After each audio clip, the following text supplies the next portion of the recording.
Nous ne sommes pas seuls dans l'univers, tu es avec Morgan in Black et nous sommes avec un nouveau témoin pour OVNI France. Salut à toi. Salut Morgane.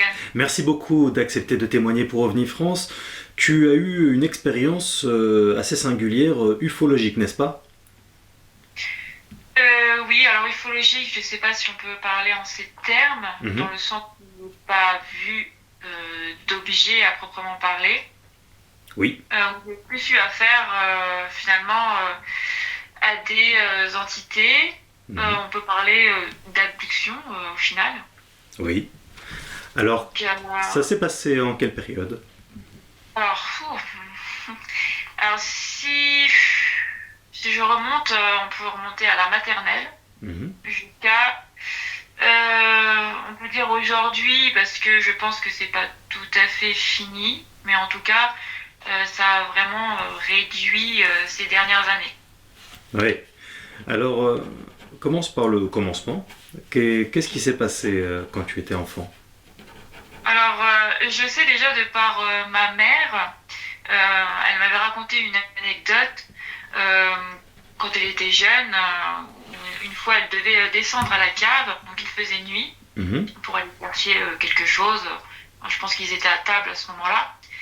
Et elle m'a dit qu'elle avait vu à travers la fenêtre une tête qui l'observait, qui avait l'air fluorescente, ou phosphorescente, peut-être plus phosphorescente, en sachant que la fenêtre, si tu veux, elle était, comme c'était à la cave, donc elle était basse. Donc normalement, si tu es un humain, que tu es face à la fenêtre, on voit juste tes jambes, quoi. D'accord. Parce que là, elle voyait une tête qui l'observait. Donc à ce moment-là, elle est remontée fissa, quoi, parce que bon, elle a eu peur. Mhm. Et ensuite, il y a mon beau-père qui lui aussi m'a raconté une anecdote comme quoi il avait observé une nuit un ovni, mais en forme de cigare. Voilà, c'est tout ce qu'il m'a dit. D'accord. Donc lui, il n'est pas du tout dans cette croyance-là. Et il croit en rien, on va dire. Il est très terre à terre. Mais pour qu'il me raconte ça, c'est que vraiment, ça l'avait marqué, quoi. Oui, ça en fait un témoin crédible. Voilà. D'accord. Et il y a aussi une de ses filles qui a eu aussi une expérience. Quand elle était jeune, elle était dans un, je crois que c'était dans une sorte de poney club. Il faisait nuit, donc il y avait peut-être une colonie où ils étaient installés pour dormir sur le terrain. Et elle me dit avoir vu une soucoupe volante atterrir en plein milieu du terrain et où elle a vu des petits grilles en fait en sortir quoi. Ah oui, tu as Voilà. encore contact avec cette personne? Non, non plus du tout, non. D'accord. C'était dans quelle région? Alors c'était en Bourgogne, Ouais. oui, dans Lyon, D'accord. là où je suis native au final. D'accord. Alors ensuite, donc oui, donc ça c'est bon, ça c'est je dirais du témoignage par procuration, mais toi tu as vécu des Ouais, de ma choses. famille, ouais. Oui. Et donc de moi à proprement parler, donc c'était à partir de la maternelle ou la nuit, lorsque j'essayais de m'endormir, je ne pouvais pas m'endormir sur le dos, ni sur les côtés. En tout cas, pas sur les côtés, sans me protéger avec mes bras les côtes, parce que sinon, je me faisais attaquer. Voilà, je me faisais systématiquement attaquer. Ça ressemblait à comme des espèces de guilis. Voilà, on faisait des guilis un Mhm. peu sadiques et qui étaient très très douloureuses en fait. C'est une sensation électrique et cuisante à la fois, comme si vraiment me pénétrait les chairs Mhm. et ça avait tendance à me paralyser. En fait, je n'arrivais pas à interagir, à essayer d'enlever cette main qui me chatouillait, j'y arrivais pas. J'étais soit au ralenti, soit bloquée. Et tu es sûr que tu ne rêvais pas? Tu ne cauchemardais pas? Non, non, pas du tout, non. J'étais dans une espèce de phase, je sais pas si on peut appeler la phase alpha. On est vraiment dans une sorte de méditation un peu profonde, toujours en fait, ce basculement entre le sommeil et le réveil, on ne sait pas trop dans quel état on erre, en fait. Le Ouais. mental est complètement relâché et je pense que c'est là où je suis le plus ouverte, justement, peut-être au plan subtil, à ce qui m'entoure. Donc on Et parle c'est de toujours sommeil paradoxal. ouais, peut-être, ouais. Mm. Et donc, dans l'adolescence, après, bah, ça a continué. Sauf que c'est devenu de plus en plus, on va dire, sexuel au fur et à mesure que je grandissais. Alors, Où il y avait l'entité essayait de se rapprocher de moi, où je sentais qu'on me collait dans le dos. Il y avait des mouvements comme si on simulait une pénétration alors qu'il n'y avait rien en fait. Mais je sentais des mouvements et ça a duré pendant toute l'adolescence. Ensuite, alors en 2014, c'est là que ça a commencé. J'ai fait une initiation au Reiki. Je pense que tu connais oui, je connais. le Reiki. Mhm. Et donc à partir de là, j'ai eu comme une explosion d'expériences très négative.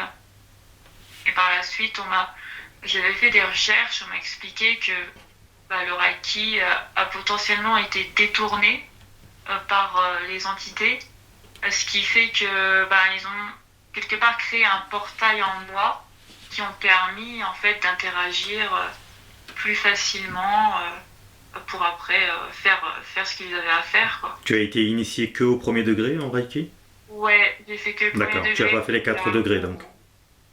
Hein? Tu n'as pas fait les 4 degrés du coup. Non, je me Ok. suis arrêtée au premier du coup parce que ça m'avait suffi quoi. D'accord. J'ai Je reviens juste prenais- sur juste avant de continuer, je reviens juste sur un détail. Est-ce que tu en avais parlé à tes parents de ce que tu vivais lorsque tu étais petite? Non.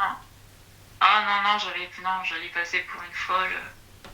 Et comme c'était quand même, pendant l'adolescence, c'était quand même des moments, ça faisait un peu intime, un peu malaisant, je pouvais pas en parler. Est-ce que tu avais des traces physiques sur toi? Oui, bien plus tard, bah, après l'initiation au Reiki, j'ai commencé à avoir des attaques systématiques où j'avais des griffures. Mhm. Alors,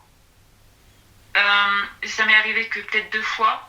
Et à ce moment-là, j'avais pris des photos et je les ai effacées. Voilà, je me suis dit, bof, parce qu'avec le temps, bon, j'ai voulu faire un peu table rase, j'ai effacé des choses. Ouais. J'ai pas gardé ces photos. Mais oui, une nuit, en fait, je rêvais, enfin, c'est comme ça que je vais le décrire parce qu'en fait, j'en sais rien, où il y avait une entité qui venait dans ma chambre, qui était tout sourire et qui me disait, ah, bah, me voilà.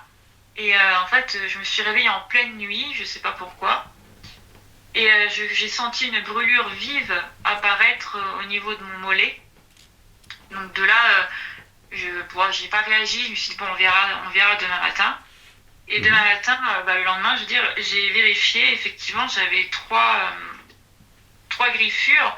Enfin, ça faisait 3 lignes parallèles au niveau du mollet, qui était vraiment très douloureuse. Hein, ça brûlait. C'était comme 3 sillons, comme des griffures, quoi. C'était des sillons assez profonds, donc on ne peut pas faire avec bah, des ongles, quoi. C'est D'accord, peut-être tu n'aurais plus. pas pu te faire ça pendant la nuit lors de ton cauchemar? Si c'est un Bah cauchemar? non, parce que justement, j'ai pas d'ongles, j'étais coupée à ras. Et c'est vraiment profond, comme des griffures de chat, tu vois, que les ongles ne peuvent pas faire. Mhm. C'est vraiment des sillons profonds et longs. Je sais plus, à peu près 5 centimètres de longueur. Et ça faisait vraiment 3 lignes parallèles. Et j'ai retrouvé ça une autre fois, pareil, ça faisait 3 lignes parallèles, mais dans le haut du bras. D'accord, en te Euh, réveillant également. ouais, pareil. Après un Et, cauchemar ou en tout cas une potentielle expérience? ouais, après une visite, et en général, c'est toujours pareil, ça brûle et ça met hyper longtemps à cicatriser, quoi. C'est un truc de fou. Est-ce Pourtant, je suis quelqu'un qui cicatrise vite et là, j'hallucinais parce que ça partait pas, quoi. est-ce que tu peux faire une description détaillée des créatures que tu as vues dans ce potentiel rêve? Bah souvent, ça paraît comme humain ou alors c'est une silhouette noire. une silhouette noire masculine. Mhm. J'ai déjà vu des entités qui ressemblaient à des démons, comme on peut en voir dans les religions, hein. La caricature un peu typique du démon rouge cornu, comme on peut le voir. J'ai eu du petit gris, j'ai eu du reptilien, j'ai vraiment eu de tout en fait, et c'est pour ça que c'est très compliqué finalement de réussir à en sortir quelque chose de concret et d'unique. Je pars du principe que j'ai peut-être eu plusieurs entités en même temps, euh, profitant, on va dire, de la faille pour se servir, quoi, au final. Et ce que tu qualifies d'apparence démoniaque, est-ce qu'on pourrait imaginer que ce soit des apparences qui en vérité sont démoniaques selon nos critères, notamment critères religieux, mais qui en fait, selon leurs critères, seraient des apparences tout à fait banales pour eux. Et ce que je veux dire par là, c'est que nos critères ne sont pas forcément les leurs s'il est question d'entités diverses et variées. Oui. Mais en tout cas, ouais, toi tu identifies ça comme quelque chose de, pour le moins, flippant. Bah, flippant, oui et non, dans le sens où moi, j'en avais pas peur en fait, parce que c'était devenu une habitude et bon, j'étais pas, enfin, je dirais pas que c'était pas devenu mes potes de chambrée non plus, mais enfin, j'en avais pas peur, quoi. C'était un peu comme si j'avais développé un syndrome de Stockholm, et au final, bon, je faisais avec, et puis des fois ça se passait bien, des fois ça se passait très mal. Ça dépendait en fait. L'humeur était, on va dire, assez changeante. Est-ce que Et tu avais des interactions avec ces personnages-là, des messages peut-être ont-ils été communiqués? non, c'était vraiment sans queue ni tête, et souvent des insultes. Euh, et c'était plus de la manipulation au final, pour avoir bah, souvent euh, prendre de l'énergie. Donc moi, ça se passait surtout au niveau de l'énergie sexuelle de basse fréquence, Mhm. là où il se nourrissait le plus. Parce que la peur, avec moi, ça fonctionnait pas. Donc il se nourrissait pas de ma peur, mais plus de l'énergie sexuelle, c'est là où j'étais le plus faible au final. Est-ce que tu serais d'accord pour utiliser le mot de succube, incube, comme on le dit sur le plan théologique, surtout fut une époque? Oui. Bah, au départ, pendant très longtemps, effectivement, j'ai cru, j'ai pensé que c'était ça. Encore aujourd'hui, j'ai toujours ce doute, parce que comme il y a eu quand même des expériences de type plus extraterrestre, et que je sais qu'ils aiment bien manipuler, changer de forme, jouer sur les croyances, voilà ce qu'on a pu apprendre dans les films, les livres, etc. Et jouer là-dessus, je saurais pas dire. Et peut-être, moi je reste sur un peut-être, il y a eu peut-être un cube, mais je reste quand même plus sur reptilien et petit gris, parce que je les ai vraiment vus, quoi. Parce que j'ai eu une expérience qui a été très très parlante. Mhm. D'ailleurs, suite à cette expérience-là, j'ai développé des TOC compulsifs, D'accord. qui sont toujours là, mais on va dire atténués. Mais en fait, je me suis, en fait, un matin, je me suis rendormie, et j'attendais tout simplement ouais, de replonger dans un sommeil.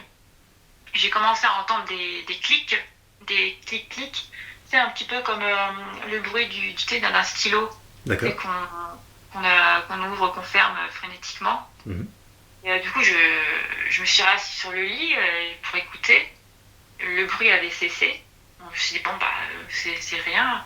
Je repars, j'essaie de me rendormir, et je entends à nouveau ces clics-clics. Et donc, j'essaie de les ignorer. Et ensuite, je sais pas, je me réveille en fait, et je sens une main qui est posée au niveau de mon pubis. Quand j'ouvre les yeux, je vois la main qui est posée. Elle est pas d'apparence un peu brunâtre, squelettique, un peu osseuse, donc pas très ragoûtante, quoi. et je ne vois pas ce qui se passe, mais j'ai toujours axé sur cette main. Et en même temps, je sens quelque chose qui rentre vraiment en moi. Alors, ce n'est pas un sexe, parce que c'est plus fin et long, donc ça rentre vraiment profondément. Et c'est ça qui me fait réagir, parce que je trouve que ça va trop loin, quoi. Et ça commence à être vraiment gênant. Je commence à avoir mal, donc je prends la main et j'essaye de la tordre dans tous les sens pour que ça stoppe. Et donc là, j'ai un blanc, un sorte de blackout. Et quand je me réveille à nouveau, je vois deux êtres qui sont dans ma chambre. Enfin, il y en a un qui est debout dans ma chambre et l'autre qui est derrière la fenêtre. Alors c'est bizarre parce que je le vois alors que les volets sont fermés, mais je vois sa silhouette derrière le volet, donc qui attend que son congénère ait fini ce qu'il a à faire. Et donc celui qui est dans la chambre m'observe, il est debout. Je vois juste en fait ses contours, donc je vois juste la silhouette qui doit faire à peu près 1m70. Il a un crâne très allongé qui part vraiment vers le haut. Et l'autre, il est identique, mais dehors, quoi, il l'attend. Et donc, j'ai la présence d'esprit par télépathie, parce que j'arrivais pas à formuler des mots avec ma bouche, où je lui dis, je vous vois, hein. J'ai dit ça dans la tête, mais vraiment d'une lenteur, comme si j'étais complètement droguée. J'arrivais à rien. J'ai juste réussi à dire ça. Et à ce moment-là, boum, ils m'ont remis un blackout. Voilà. De quelle et après, façon? quand j'ai commencé à me réveiller, je sais pas pourquoi j'entendais des sons dans une oreille. C'était comme des fréquences, comme si on changeait, comme tu sais, une radio, tu sais, qu'on passe d'une station à une autre. Je entendais des sons comme ça. Et après, durant la journée, quand j'ai fait ma vie. Comme d'habitude, j'ai eu une douleur physique qui a persisté durant toute la journée, vraiment dans le haut de la cuisse, au niveau de la plissure, au niveau presque du sexe, quoi. Donc ça, c'était vraiment le moment le plus marquant que j'ai vécu et qui, après ça, m'a fait développer des TOC compulsifs. C'était en quelle période, en quelle année, ce phénomène-là? En 2000, je sais plus, 14 ou 15. Et lorsque les deux Non, entités... même pas, c'était en 2017, pardon, en 2017. D'accord. Lorsque les deux entités en question t'ont remis, t'ont placé, tu utilisais le terme de blackout, comment ils s'y sont pris exactement pour te blackouter? J'en sais rien. J'en sais rien, tu sais, comme quand tu t'endors et que tu te mets à rêver, tu vois pas la transition, tu sais pas. Et en fait, là, c'est pareil, je sais pas. C'est le trou noir, en fait, je sais pas. Quelle apparence avaient ces entités? Comme je te l'ai dit, en fait, je les voyais pas en fait, physiquement, je voyais juste les contours comme s'ils étaient translucides, en fait. Je voyais juste la forme le contour. Donc, comme je t'ai dit, il était grand, avec un crâne allongé. Et je voyais ses mains qui étaient positionnées devant, un peu en mode T-Rex. Oui, les mains un peu en avant, assez bizarrement. Et puis, je voyais qu'il observait mon corps, qu'il analysait. Et puis voilà, qu'il était sur le point de partir. Tu as vu l'objet en question qui était entré en toi? Non, pas du tout, non. J'ai juste senti vraiment... j'ai juste senti. Est-ce que tu t'es vu décorporer ton corps astral? Non, mais après l'initiation de Reiki et jusqu'à à peu près, je ne sais plus, peut-être 2020, donc pendant une période de 5 ans, j'ai fait beaucoup de voyages astro, où je me suis vue aussi, parfois non, parfois j'atterrissais directement dans des espèces de dimensions étranges, très chaotiques, où des fois je me déplaçais où je voyais voilà, les personnes que je connaissais, par exemple. Et après, j'ai demandé vérification. Ah, bah toi, t'étais pas là à ce moment-là, tu faisais pas machin. Il me disait, bah ouais, comment tu sais? Ah, bah je t'ai vu. Et la personne, elle comprenait pas. Donc, ouais, j'ai fait quelques voyages astro pendant cette période. Donc pour toi, le voyage astral en question consiste à vraiment sortir de son corps et aller ailleurs. Ce n'est pas un voyage imaginaire dans ton inconscient le plus profond. Non, pour moi, non, parce qu'après, j'en peux vérifier. Et du coup, les personnes, effectivement, elles disent, bah oui, effectivement, j'étais bien là, je faisais bien ça. Donc, Alors on pourrait imaginer que grâce à cette capacité, tu pourrais obtenir et découvrir tout un tas de secrets pour l'humanité en allant dans des zones tout à fait inexplorées ou impossibles d'accès pour les gens du quotidien. ah oui, tout à fait, oui. Après, je pense qu'il y a quand même une certaine maîtrise à avoir et des connaissances, des plans subtils. Parce que je pense que la manipulation, elle peut être aussi assez facile. Comme ça reste aussi, il peut y avoir des illusions. Faut jamais se fier à ce qu'on voit, quoi. Il faut quand même toujours vérifier, avoir les outils et pas juste rester premier degré. On pourrait imaginer que lors d'une sortie du corps, tu ailles par exemple, parmi beaucoup d'exemples, dans la zone 51 et revenir avec tout un tas d'informations euh, à ce sujet. Ça, oui, je pense que ça pourrait. Après, est-ce que justement ces personnes qui ont accès à ces informations n'ont pas justement connaissance de ça et peut-être quelque part créer des barrières énergétiques où ils ont conscience, tiens, il y a un intrus, peut-être. Enfin, moi, je m'y risquerais pas, je pense. Ouais.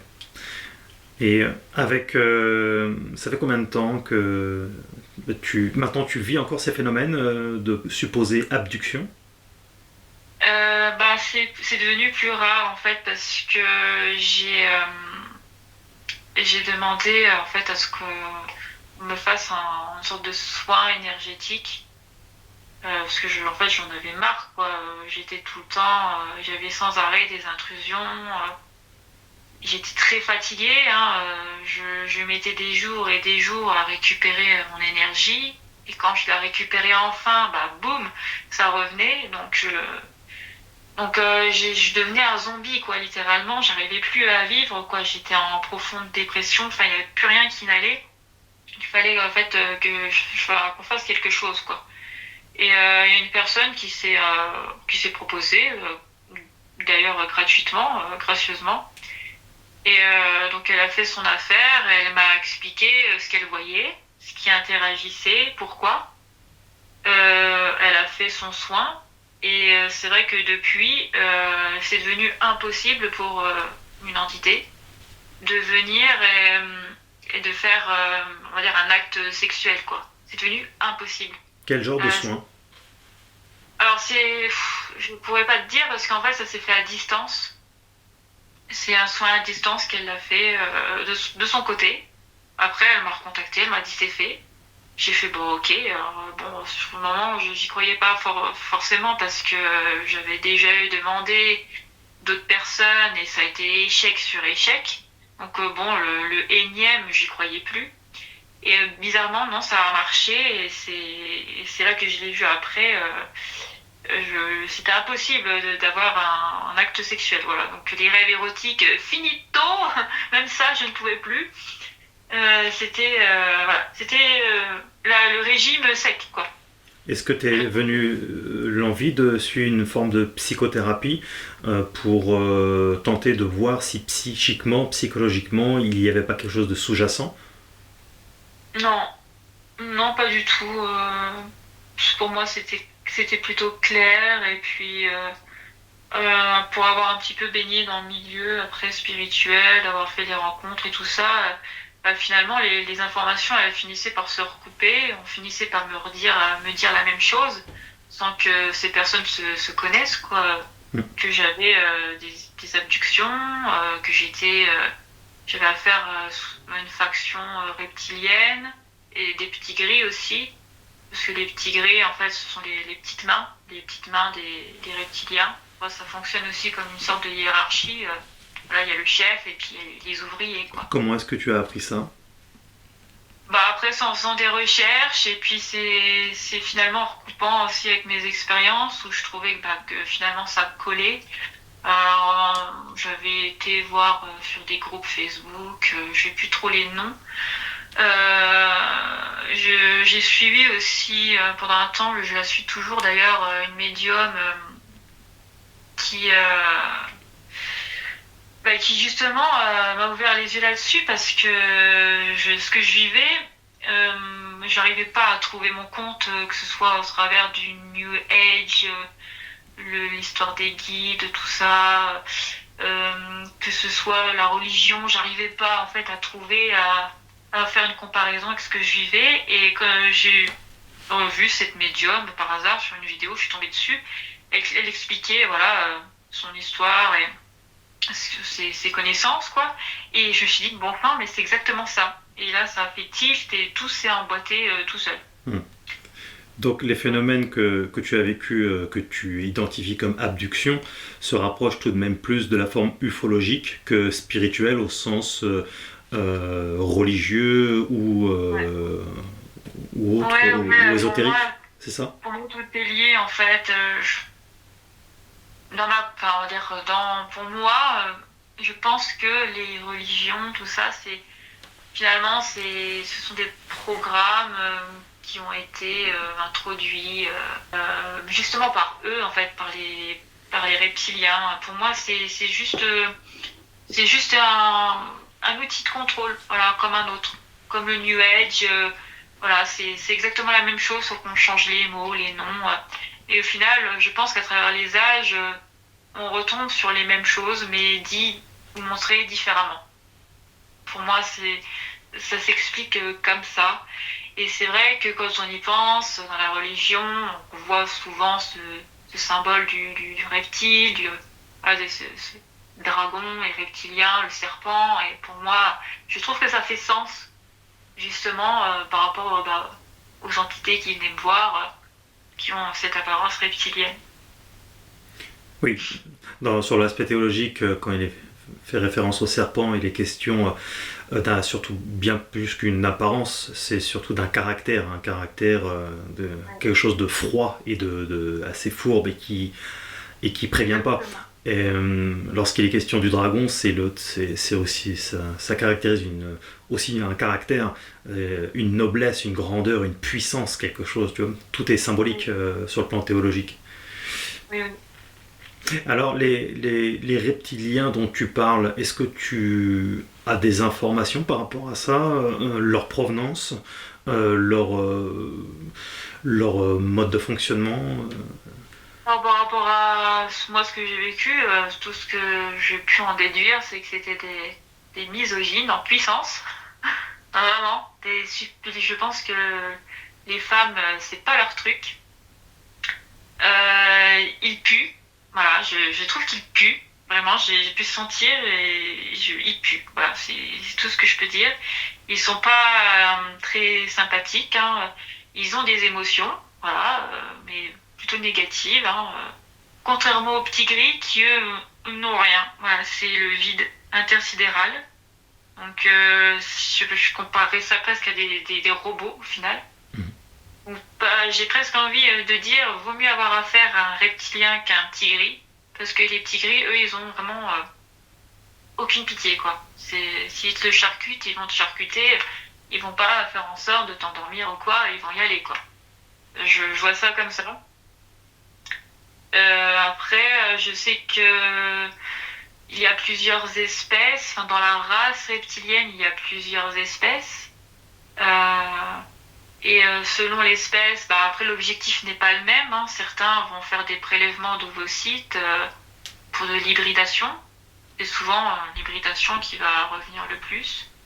Euh, donc ils vont s'intéresser à une génétique particulière, sur une lignée familiale par exemple. Hein. Ça peut être suivi sur des générations. Donc peut-être que ma mère qui a eu affaire à cette expérience-là, peut-être qu'elle-même qui sait, été suivi déjà par ces entités, pourquoi pas.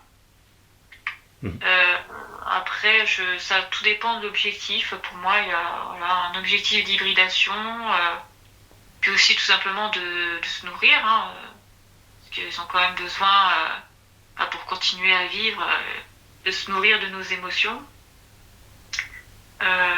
Quoi d'autre? Est-ce qu'il serait, selon ta thèse, euh, en possession de technologies avancées? Je pense, oui.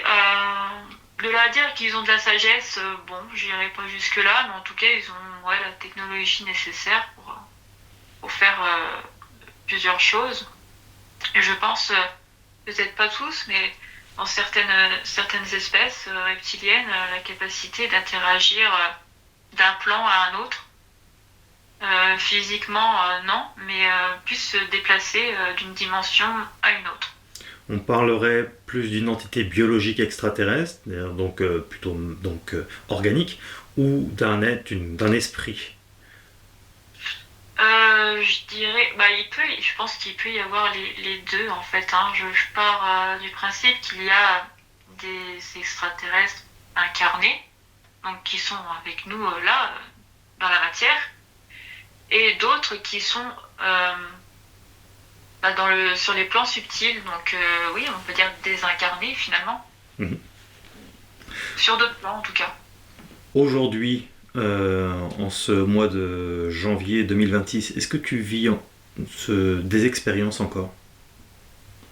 L'année dernière, oui, j'ai revécu quelques petites expériences D'accord. où euh, je sentais en fait dans mon lit, par contre j'étais parfaitement réveillée, là je peux le dire à 100%.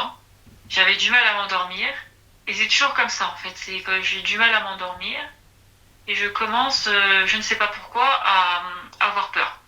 Voilà, il y a quelque chose qui naît en moi, une espèce de peur viscérale qui apparaît de je ne sais où. Et je sens quelque chose en fait qui vient sur le lit et qui marche sur le lit. Ça fait pas comme des pas feutrés comme un chat, c'est un peu plus lourd. Et je sens que ça veut venir tout doucement jusqu'à mon visage. Voilà, l'objectif à chaque fois, c'est de venir au plus près de mon visage. Mhm. Et à chaque fois, je ne laisse pas le temps d'arriver parce que en fait, plus ça s'approche et plus la peur devient impossible en fait à supporter. Et là, je stoppe à chaque fois et je bouge. Je bouge, j'allume la lumière et pouf, le truc disparaît. Et, et je sens vraiment physiquement le poids sur le lit, ça marche, j'entends. Je sens presque, parce que je sens des vibrations. Alors, est-ce que c'est l'énergie que je sens? Je sais pas. Et je sens des fortes vibrations qui se rapprochent. Et il n'y a qu'une fois où j'ai eu ça s'est accompagné d'un flash où je voyais une tête en fait m'observer qui ressemblait un peu comme un petit gris, Mhm. sauf il avait l'air un plus grand. Alors est-ce qu'on dit un grand gris? J'en sais rien, mais ça ressemblait un peu à ça. Oui, on parle aussi de grand gris. Et si tout cela était juste le fruit de tes peurs les plus inconscientes, donc enfouies, donc pas conscientes par définition, puisque c'est inconscient, et ça se traduirait lors de sommeil paradoxal. Bah, honnêtement, je ne pense pas, parce que je trouve que ça a quand même beaucoup agi aussi sur le plan physique. Est-ce que le Je corps ne sais pourrait pas que somatiser et engendrer une forme, puisque nous sommes capables de nous rendre malades et également nous guérir, est-ce que le corps ne peut pas somatiser et engendrer des blessures diverses et variées? Des tests très intéressants ont été faits sous hypnose sur différents sujets où ils leur ont suggéré par exemple des stigmates. Et on s'est aperçu avec les mois que ces personnes, ces sujets, commençaient à faire apparaître des stigmates sur leur corps. Est-ce qu'on pourrait imaginer ça ou pas, selon toi? je pense que là, c'est peut-être plus un autre registre. D'accord. Je ferme pas la porte à cette éventualité, mais pour moi, non, parce que en dehors, j'ai rencontré des gens qui m'ont quand même dit la même chose à chaque fois, alors que bon, je veux dire, elles se connaissent pas entre elles, elles peuvent pas deviner, et pourtant elles ont bien vu cette cette emprise, ces reptiliens, parce que ces personnes-là avaient la capacité, on va dire, de voir un peu sur les plans subtils, Mhm. ce qui se passait. Euh, et toujours, on voyait beaucoup un problème au niveau de mon ventre, un espèce de vide énergétique. Alors, si effectivement on prélevait des ovocytes, oui, ça peut expliquer cela. Oui. Euh, il y avait aussi des moments où que je m'explique pas, comme les griffures. Alors, les griffures, oui, on peut me dire c'est facilement explicable parce que je me suis griffée, machin. Mais comme c'est différent, enfin, je veux dire, et ça m'arrive des fois de me gratter, mais vraiment à mort, parce que voilà, j'ai les poils qui repoussent sur les jambes, voilà, donc ça démange. Je peux me gratter, mais vraiment très très très fort, et jamais j'arriverai à ce résultat que j'ai eu, quoi. Et tout comme je me souviens il y a 2 ans, j'avais eu une visite, je me souviens plus de ce qui s'est passé, Mhm. parce que j'avais noté que j'avais reçu une visite.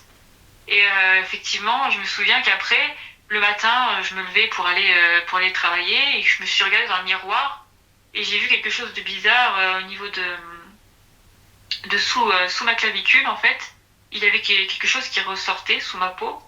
Ça ressemblait à comme un grain de riz, mais 2 fois plus gros. Donc, je sais pas, comme une espèce de petite pilule, petite gélule qui était sous ma peau, qui ressortait, et quand je touchais, c'était dur, et j'hallucinais, je me disais, mais qu'est-ce que c'est que ce truc? Et j'ai appelé mon compagnon, je lui ai dit, mais viens voir, c'est quoi? Il a touché, et le truc, il s'est enfoncé dans mon corps, et poup, ça a disparu. Et ça, je me l'explique pas, en fait. Où est-ce que Je c'était sais, placé exactement?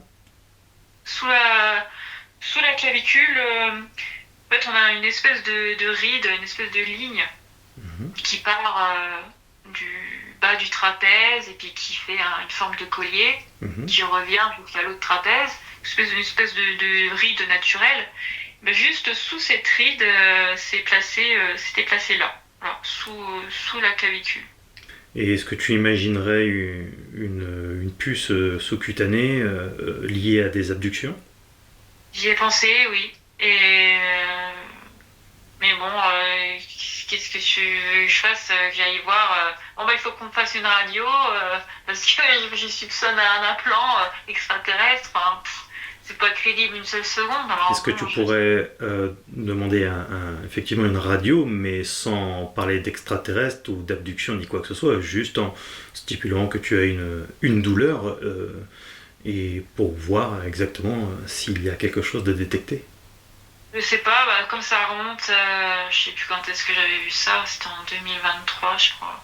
Est-ce que Depuis le temps, que le truc ne serait pas, n'aurait pas migré ou n'aurait pas fusionné.